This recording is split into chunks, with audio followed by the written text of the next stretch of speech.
Wibta for ghosting my extended family without explanation? Trigger warning for unaliving attempts. My life has been a long and hellish roller coaster ride. I don't even know where to begin. I will try to be concise.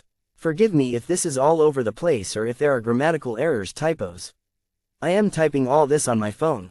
I am 28F. I am autistic and I have ADHD. My family is from a country in the Horn of Africa.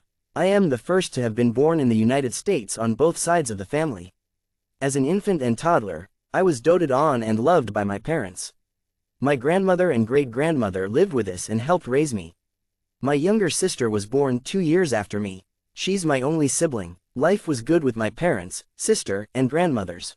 The issues began when I started school and when our extended family started having a presence in our lives. I really struggled in school because of my autism and ADHD. I was horrible at socializing. I had no friends, no invites to birthdays. I was an outcast. I wasn't diagnosed with autism until adulthood, so I internalized my struggles. I felt like a complete idiot and I felt unworthy. I was bullied by my peers. It's too much to type, but I'll give just a few examples. I was called slow and retarded. Classmates would throw objects at me and laugh. They'd sit behind me and kick my chair to see if I'd react. One time I ran away from school and the police were called to look for me. I got in a lot of trouble for this. Sometimes I'd hide in the bathroom stall because I couldn't take it anymore and I had nowhere else to go. I got in trouble for this too. The bullying was bad enough to severely traumatize me. I still struggle with this trauma today. Now on to my extended family. I have many uncles, aunts, and cousins. Too many to count. They'd travel from their state to visit us, and my parents would send my sister and I on trips to stay with them in the summer months. I have horrible memories from those visits. Being autistic made me hypersensitive and emotional. Being in such a hostile and traumatic school environment exacerbated my sensitivity and emotions. And I stood out for all the wrong reasons because of my quirkiness. All of this made me a target. I felt like an outcast around my extended family because they'd also mess with me. I have 7 demon cousins who are all siblings. They, along with a few uncles, were the biggest culprits. It was stupid stuff. I'd cry, and instead of stopping, they'd ramp it up even more. I'll give just a few examples. One time I was outside on the patio with the 7 demon cousins. They all started calling me names and laughing. I ran inside in tears. One aunt found me upstairs alone in the dark, crying. She asked why I was alone in the dark, told me to stop crying, and said that they were just teasing and it wasn't a big deal. She made me come back out to be with everyone. No accountability for the 7 demon cousins. Another time my sister and I were at a restaurant with the 7 demon cousins and uncle. I went to the bathroom. Came back, took a sip of my drink. Turns out they dumped salt in it. They laughed when I made a face. I cried and they laughed harder. Uncle did nothing. During a stay at that same uncle's house, he decided to wake me up one morning by laying an entire mattress on top of me. Apparently it was funny. Side note, I can't wrap my mind around this now that I am an adult. He was lawyer and full-grown adult doing this to a kid for laughs. He was awful. He'd tease me endlessly, I'd cry or get upset, and then he'd call me sensitive. Another time, we were in the living room with the 7 demon cousins. They ganged up on me, telling me to go back home to my state. They included my younger toddler cousins in the taunting. Go back to state, we don't want you here, all while laughing as I cried. Another one of my uncles didn't let me leave the dinner table because I didn't finish eating the food on my plate. I cried and said I was full, but he made me stay until. I stuffed myself while in tears. Around puberty, I gained weight. I wasn't big by any means. I just wasn't stick thin anymore. One uncle showed me an older photo of myself and said, "What happened to this, my name?" Another day, the same uncle who made me finish my plate straight up told me that I was getting too big. Eventually I stopped going on the summer visits. My sister would go alone, but I'd stay home with my parents and make up excuses. Anytime I was told that they were coming to our house to visit, I'd have full meltdowns in the weeks ahead. Dreading being around them, but unable to stop it, I grew into a very depressed teenager. I tried taking my life for the first time at 13. I spent all of my free time alone in my room. I was miserable in school. I begged to be put in online school or homeschool and was told no. I learned to mask my true autistic self even without a diagnosis. I learned that I could never safely be myself around other human beings. It was exhausting and it's why I didn't want to live anymore. College was the same, isolating myself. Depression. Failed unliving attempts. Masking my true self to get through classes. I lived with my parents after graduating and I worked full-time. I went on to experience unending cycles of burnout in my working life. More depression, more masking, more failed unliving attempts. The last time I remember the family visiting us was for a graduation party. I refused to be in the same house. By then I had my own car plus money from working, so I booked a hotel for the entirety of their visit and attended the graduation party on my own. They were confused and asked questions. The father of the 7 demon cousins even asked why I was being distant. I put on a smile and made up excuses. I always have on a stupid smile because I don't have it in me to confront people. People-pleasing and being non-confrontational is a big part of my mask. I also want to point out that I lost a lot of weight and they were now telling me I was too thin. I've since been diagnosed with autism. It was life-changing. I was at rock bottom and unable to work by the time I was diagnosed. I was in bed and depressed and jobless for over a year at that point. I had another failed unliving attempt that same year on my birthday. I was at my wit's end. I felt like a complete failure because I couldn't even pull off dying. After that final failed attempt, something in me wanted more answers. I wanted to at least know why I was such a miserable failure before trying again. I decided to get thoroughly assessed by a clinical psychologist in hopes of getting some answers before leaving this world. In the end, I never did try again. After 3 days of long assessments, I got my answer. Autism. Autism was at the root of it all along. After being diagnosed and finally having an answer, I felt a whirlwind of emotions. I grieved and cried for the bullied autistic inner child who spent her entire life feeling stupid and unworthy. The autistic inner child who never had her needs met. I finally had a why. I slowly started learning about my needs while crawling out of rock bottom. I moved out of my parents' house to start a new job in a new state. I made lifestyle changes while learning about my needs. I no longer want to die. I want to live now, which I never thought I'd say. I fully expected to be dead at this point. Waking up feels very surreal most days. I am in an Ivy League master's program now.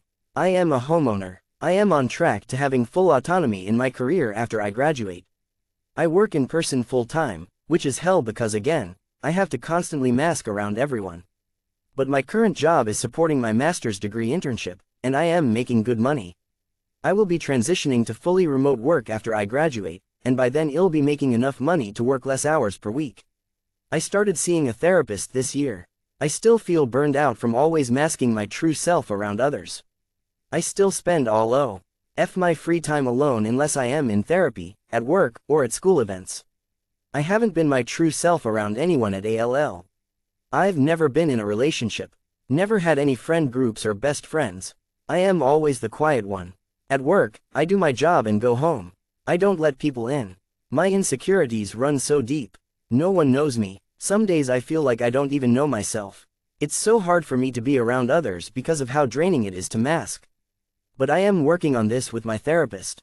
I have a very long and difficult road of inner work ahead of me. I wasn't always quiet. I was a bubbly and happy little girl before the world snuffed it out. One kid in high school said I was like a bump on a log because I never talked. I had to learn how to fake being conversational and nice as a part of that mask, but it's all a lie. I don't feel kinship with other human beings. Not with the people of my own ethnicity. Not with Americans. Not with other black women. Not even with other autistic people. No one. I was made to feel like an outcast by everyone. Because of my traumatic experiences, I feel like an alien wearing a mask no matter where I go. I haven't been messed with by those family members in years now that we're all adults. Some of them have reached out and called to congratulate me for my achievements and ask about how I am doing. I thanked everyone through gritted teeth without sharing my real feelings. They also ask if I visit for holidays and such now that I am living alone in another state and they no longer see me like they used to. I've turned down a wedding, a baby shower, a graduation, and various invites for Thanksgiving, Easter, and Christmas. I make up lies and say that I am busy and unable for one reason or another, but that I try. One uncle asked, when can we come see you in your new house? I wanted to throw my phone out the window when he said this, but I just laughed it off and said that I'd let them know. Processing my past in therapy for the last few months has brought up a lot of repressed anger and resentment. I've recently decided to stop answering those family members' calls altogether. I am done people pleasing and pretending. My therapist says that I've had so much hostility in life. We're now working on bringing softness into my life. It's hard, but I am trying. Being diagnosed and unlearning my self-hate is a big step that I am still working on. Owning a home of my own is another big step, and it's done wonders for my mental health. Transitioning to fully remote work and making enough to work less and free up more of my energy time for healing is the next big step I am looking forward to. Eventually, after forming enough confidence and self-love, I'll start working on unmasking and opening myself up to connecting with others as my true self. I am nowhere near there yet, but I hope to be someday. I've opened up to my parents about all of this. Because of my autism, I didn't have the communication skills as a kid or teen to convey how bad things were. They never knew I was autistic. They never knew how many times I tried to unalive myself. As far as they knew, I was just a shy, quiet, and socially awkward kid who read a lot. They're apologetic now about not putting me in online homeschool all those years ago. My retired dad says he wants to start working again to give me money until I finish graduate school so that I can work less hours and focus on healing. I thanked him, but told him hell no. I refused to let him do that. My mom is devastated and angry. She's also always asking if I need money. They'll randomly send me money anyway, even with me constantly telling them no thank you. I can tell that they feel guilty. They really tried their best with what they knew and had at the time. They've worked hard all their lives and they're getting old now. I don't want to burden them. My mom really wants to confront the family, but I told her not to. She thinks it's necessary, but she respects my decision. I don't want drama or fallout. I just want to focus on myself and move forward. I was never on social media. I have no contact with any of my former classmates' peers. I left everyone and everything behind me after graduating from high school, and I did the same after graduating from college. I never considered that I'd have the option to do this with family too until now. I recently made a list of the few family members who always made me feel loved. I am feeling a strong urge to ghost the rest of my family without explanation. It's more than just the 7 demon cousins and uncles. It's also the many adult aunts and uncles who saw everything happen and never stood up for me. As an adult, I cannot fathom watching any kid, let alone a niece or nephew, cry and get bullied without doing or saying something. What's really sad is that I know that they know how wrong they were. Remember that lawyer uncle who picked on me and watched me get bullied by my cousins and threw a mattress on me? He has a son now. Not long after his son was born, his wife pleaded with me not to take things out on their son. Despite all of the torment I endured as a kid, I remained friendly over the years and I never brought it up or confronted anyone about anything. I only distanced myself, nothing more. The fact that she felt the need to say that to me out of nowhere speaks to how awful they were back then, and how wrong they were for not stopping it. If I do ghost them, I'd have to explicitly tell the very short list of good family members not to share anything about me, which I don't like because it puts them in a weird spot. Because I know the ghosted family members would ask and pry the longer time went on. I just want to put that hurt behind me once and for all while focusing on healing and therapy. So Wibta if I ghosted my extended family without explanation? I doubt they'd be apologetic or understanding if I confronted them all these years later. And even if they were, I don't want or need their apologies. TLDR, I am autistic and didn't get diagnosed until adulthood. I was bullied by classmates and extended family members as a child, and it led to unaliving attempts and severe trauma. I never confronted the family, and it's no longer an issue now that we're adults and I live on my own. Years later, I am in therapy. I am processing it now, feeling resentment, and contemplating ghosting them without explanation to focus on healing.